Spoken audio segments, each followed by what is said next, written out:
Alright ladies, I've got one for you today. You've been asking me to do more reviews of feminine targeted or ladies targeted fragrances, and I'm talking about the latest Cartier La Panthere flanker today, the new La Panthere Parfum, this one right here, in a really gorgeous bottle, as you can see. And just like how great Pacha de Parfum or Pacha de Cartier Parfum was, or is still, this new La Panthere Parfum is also pretty darn good for what they've given us from Cartier. So they're doing some great things with their fragrances, especially the in-house perfumer Mathilde Laurent, who's done both of these fragrances. So if you want to find out about Cartier's La Panthere Parfum in this review, then please stay tuned.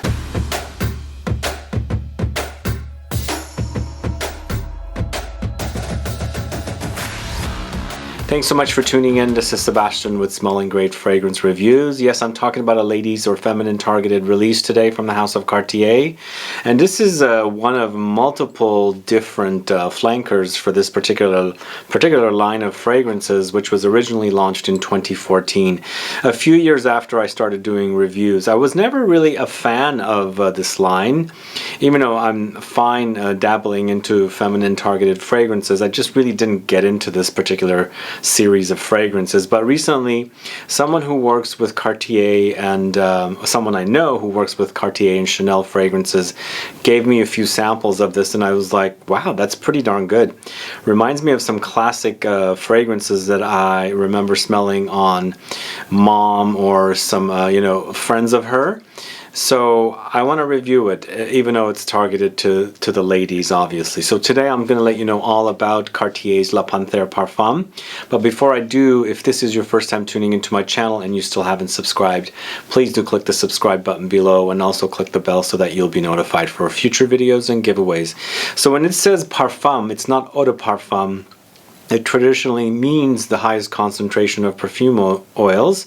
So it's the most dense stuff that you can pick up from a collection of fragrances. Just like this, Cartier's Pacha de Cartier Parfum is the highest concentration of perfume in this particular series. This is the highest concentration of perfume in this particular series. And traditionally, they'll kind of hint at the original, but they start smelling a little different, at least to me.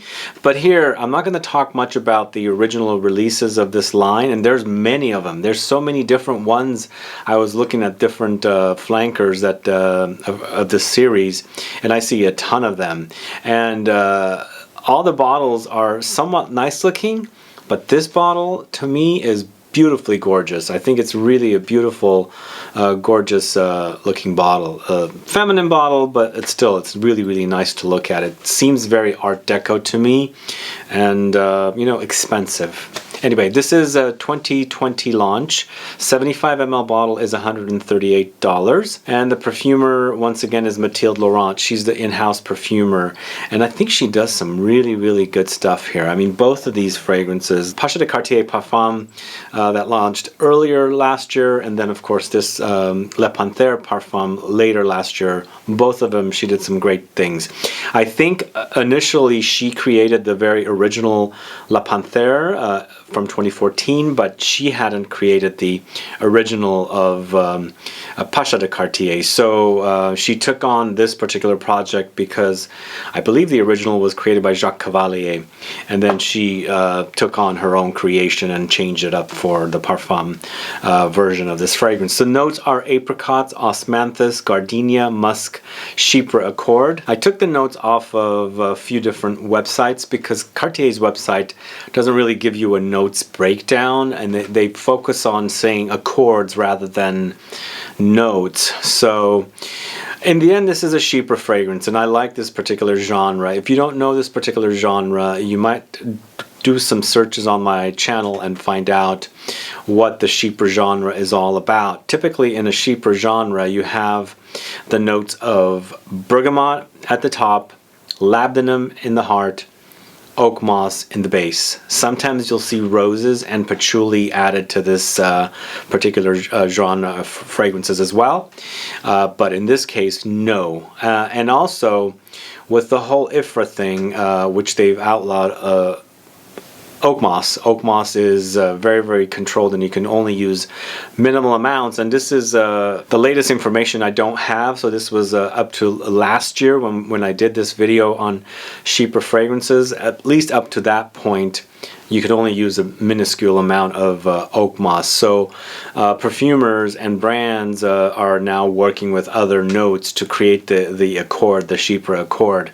And here I think I pick up patchouli in the notes, a lot of it, and probably a little bit of Oakmoss, at least the little bit of Oakmoss they can use in the fragrance to create this accord. So the fragrance starts off fruity. It's a fruit bomb at the top, but you know, it's not like a fresh basket of fruits. For me, it's candied, hard candied, glossy, you know, not crunchy kind of a fruit, like a lozenge you're sucking on, you know. That's the kind of fruit I pick up with this one. But it's fruity, and I pick up the apricot-y fruitiness in here.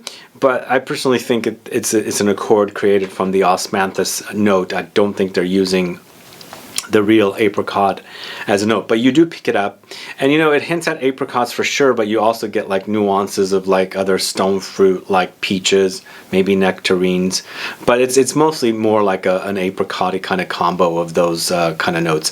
But Osmanthus is prominent, so it's a flower, and usually it does tend to go slightly leathery, and also definitely goes into the apricot-y, stone fruity kind of peachy, nectarine-y kind of direction. So that's the kind of start I have with this one. It's candy-like, totally candy-like, but as I said, very, very hard candy. Like I brought this up recently in another review. I used to be, you know, into candies as a kid, so I know those kind of smells and things like that. So it does definitely smell like that here. But you know, La Panthere is known for gardenias. That's the idea of the fragrance. It's a combination of this fruits with gardenia and musk and the Chypre accord that they're using in the original. At least that's what I found out when I was looking through some of the fragrances and notes. And typically, gardenias, for me, I grew up with them, so much of them. My dad used to give gardenias to my mom all the time. That was one of her favorite fragrances. Well, it still is one of her favorite smells in flowers. And you know, we'd had a lot of gardenias growing. This does smell like gardenias, of course, but as I said, the candy-like qualities are here so present that it kind of alters the smell of the gardenias. It doesn't smell like a true gardenia. More like, if you are familiar with violet candy, I'm also getting the candy-like quality, you know, blended with the gardenia in here of smelling a little bit like candy. Now, when I'm saying candy, don't visualize or think that this is like sweet or sickly sweet. Just the experience is like a crunchy, shiny kind of a candy. So it's just what I'm picking up here. But definitely the gardenia is there. It's just like in a candied form for me as a fragrance experience when I'm wearing this one. So the fragrance becomes also very, very mossy. There's a mossy or oak mossy element to the fragrance. So there is a soft quality about it when you're wearing it. And just imagine, you know, how moss is on trees and things like that. So you do experience that here as well. Now, it's very, very earthy for me. It's an earthy experience, and it does hint at some classic fragrances that I remember smelling, either my mom wear or some of her lady friends used to wear. So it's definitely a prominent smell, and I like that kind of smell.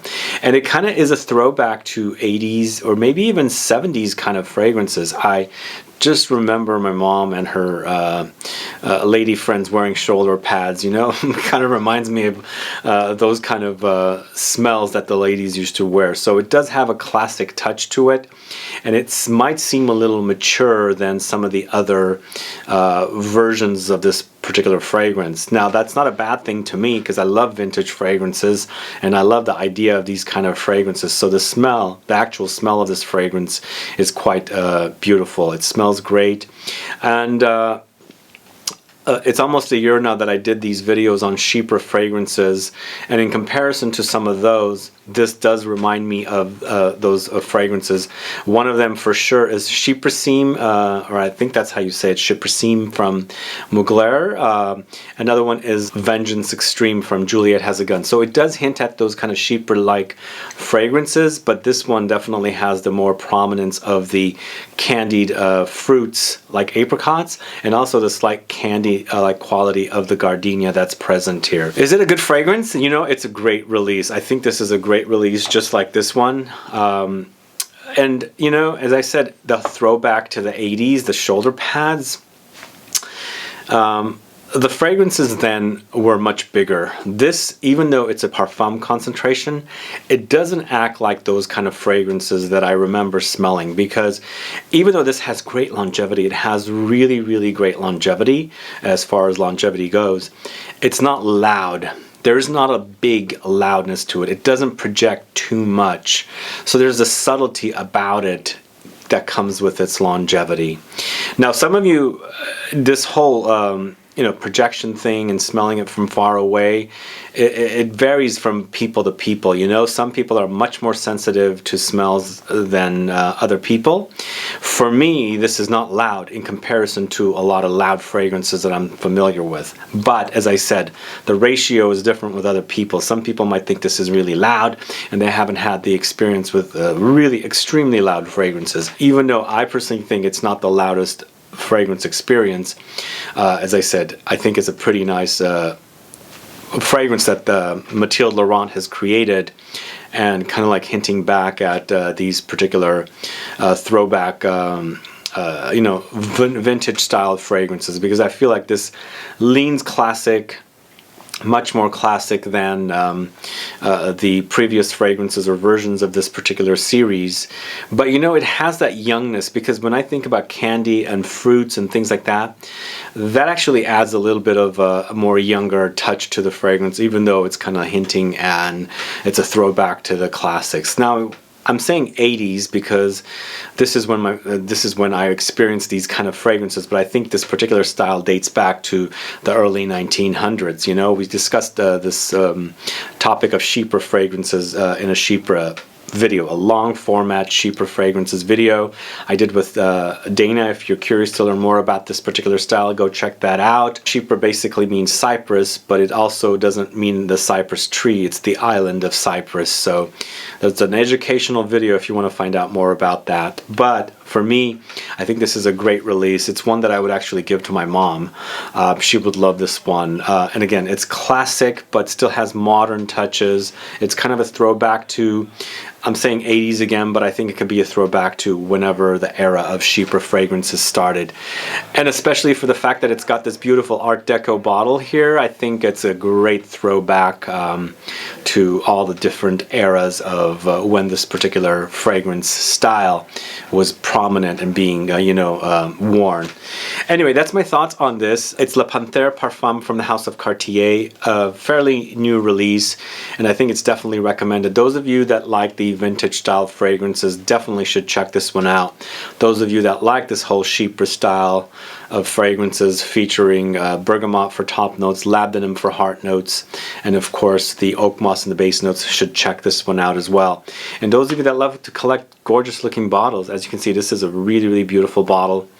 Wonderfully looking bottle. You should check this one out as well. Anyway, I think Cartier is doing some great things. These two latest releases, one for men, one for ladies, are definitely top-notch releases. And even this one, I think, even though it's a flanker of the original release from the early 90s, which was a lot louder. I think in their parfum concentrations, they're not too loud. And again, this boils down to the person that's smelling it. Some of you might say that's the loudest thing. I mean, I've done multiple videos on the channel when I say it's not so loud, and somebody comes and says, no, that's the most strongest fragrance I've ever smelled. And again, when you compare them to much stronger fragrances, for me, these are not too strong, but they have great longevity. Anyway, those are my thoughts, as I said, on Cartier's La Panthere Parfum, a recent launch. Let me know your thoughts on this fragrance. Are you a fan of this particular version, the Parfum version? Are you a fan of the original that came out in 2014, or its multitude of flankers? There are so many flankers I saw that I was surprised at how many there are. There's even one that looks like this similar bottle, but it's all in black, which was a beautiful, beautiful bottle. This one is beautiful, but that black one, the black bottle, was also a beautiful bottle. Anyway, let me know if you're fans of this series. Let me know if you're fans of Cartier. And those of you that are men, do you like this particular genre of fragrances, the Chypre genre? I mean, it's a genre that is made for both men and women. So there are various different fragrances in men's targeted fragrances that are Chypres as well. But this one definitely, for me, leans feminine, but I like what I'm smelling here from La Panthere Parfum. Anyway, thanks so much for watching today's review for Cartier's La Panthere Parfum. If you have any questions or comments, please do list below. Otherwise, please like this video, please share it, follow me on Facebook, Twitter, and Instagram, and I'll be back with more videos very soon. Have a good one. Goodbye.